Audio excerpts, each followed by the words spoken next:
thanks very much for the papers. They're very interesting. Normally, I think that papers are too simple for a complicated question, but in this case, I wonder whether they're too complicated for a simple question. This, I think, is the kind of simple view. Simple view is, well, I mean, on John's question about whether you can just have culpability out there, I mean, okay, so you see two people who burn down a house under identical circumstances, and you're not sure whether anyone's inside the two houses. I mean, I don't think there's anything mysterious about saying, well, they were equally reckless with respect to people's lives. And that's a perfectly standard, normal thing to say. There's no problem there, I don't think, in saying something that's identical about them, and saying, and it's a matter of chance whether anyone was inside or not. So that seems all straightforward enough to me. Now, so you can say something which is identical about them. The criminal law could do that if it wanted to. Now we think about whether there are grounds for objection for the person who kills someone. The grounds for objection about saying that they're a murderer. To which the answer to that is just, well, the law just describes something that's true. You killed someone, and you can't object to the law saying it because you did it. So there it is, you caused the death, and the law says you caused the death, and then your objection is, well, but it was just a matter of chance whether I did or I didn't, to which the answer is, well, we didn't say it wasn't. You just did it. So we didn't deny that there was a matter of... That seems like... I'm going to be on his side about that.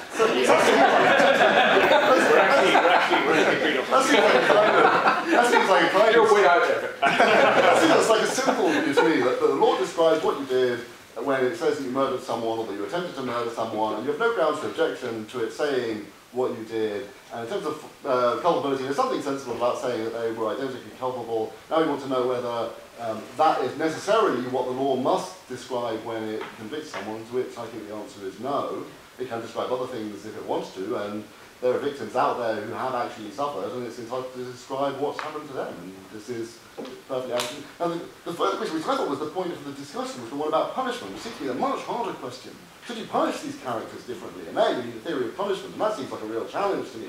Now, if you're expressivist about punishment, and you think that we can express through punishment what's happened, then, which I think is a weird view, but if you believe that, then you might have different punishments with respect to these people. I don't buy that kind of story. So I would say punish them equally, but descriptively, there's nothing wrong with the difference. Could I put your view? I remember my senior colleague always used to say when I was trying to interview a candidate, he'd say, well, I think what Mr. Horder is trying to say is... I'm not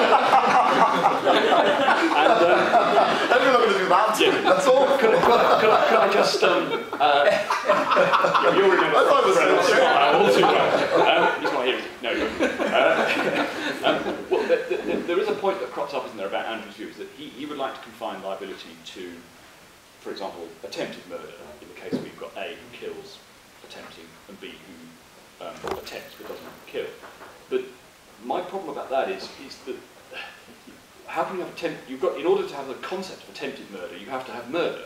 Otherwise, attempted murder doesn't really mean anything, it seems to me. There must be a wrong to which attempt relates. Now, what you could have, of course, is a free-floating, not actually criminalised wrong of murder, and it's the attempt where the real business end of the criminal law is done. I suppose that's possible, but what's always seemed to be odd about that is that if we're going to put attempted murder right at the top of the tree, as it would be, I dare say, in terms of culpability, fault, whatever, it just seems logical that the wrong to which it relates would also be somewhere at the top of that tree and not free-floating off somewhere.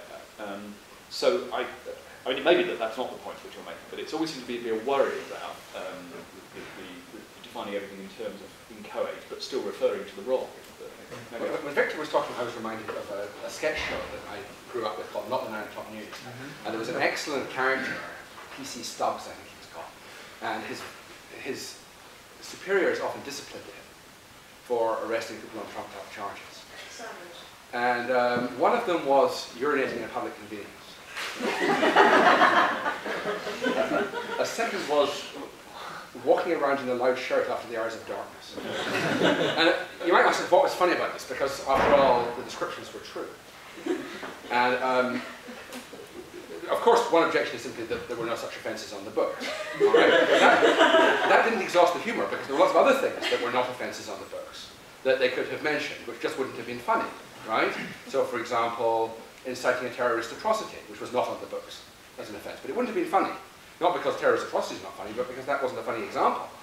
And it's not a funny example because it didn't bring out the feature which is funny about those examples, namely that they mention facts about what the defendant was doing, that while they were true, it's true to say that they were part of what he was doing, they are utterly morally insignificant. And so as well as establishing that the charge that's been laid is true, you have to establish that the elements of it are morally important enough for them to form elements of a criminal charge. Sure, that must be true, but then... So that's where the problem comes in. But that's what we want to know about what counts as morally significant. So morally significant to who? It's morally significant to the victim. No, really morally significant. Through your fault, so that really is morally significant. Oh, well, yeah, that. Okay, so obviously, that's right. And there's no worry about excluding trivial elements of the description. But when I spoke, I said that there might be some policy considerations, some social policy reasons, that why the law should do this, why they should be treated as morally significant by the law, even though they wouldn't be morally significant apart from the law. And this is an example. People get outraged, they get upset, and the law has to take notice of that kind of thing, right? But if the people get morally outraged and upset about the wrong things, then the law is taking note of that only as a social policy consideration. The question is, should people be outraged that no distinction is drawn between they who lost their children and the other people who didn't? Should they be outraged? Well, they should be outraged only if there is a moral difference between the two acts. So we need a prior moral difference, not a moral difference that's a consequence of people's being upset. Why do we need to be a moral difference that's attributable to the defendant? Why can't it just be, which is a moral difference to those people? One's lost their lives and the other one hasn't, so it's significant to them. And the law can say, it's a terrible thing that this happened to you, to these people through this person's wrongdoing, which is what the law is saying when it convicts a person of murder. And I just don't see... No, the law saying it's part of your crime. Yeah, so what's wrong with saying that? So you say, well, and in saying that, it's saying it's a terrible thing that your fault resulted in this person's death. And it seems like a simple, straightforward thing for the law to say. It's obviously morally significant that you lost your life. So I meant morally significant in the sense that it makes a difference to which wrong was committed against you, such that it should be noted by the law. That's a special kind of moral difference. It's not. I mean, you can say it makes a moral difference because now you can't do lots of morally worthwhile things. Now that you're dead, you can't give to charity anymore. But that's not the right kind of moral difference, right? We want the moral difference that bears on the offender, not the moral difference that comes of the moral differences that lie. If the law had further in its descriptions things like, well, it didn't have offences, it just had descriptions at the end. So look, you killed this person, and then they can no longer fulfil their obligations to this charity because they died in advance. What's wrong with it doing that? It's fine. Sounds pretty awful to me. Really? Yeah. That's what the problem would be. I'm shocked. Nonsense. I'll pop with it. We get it under new labour as well, but there's a lesson there.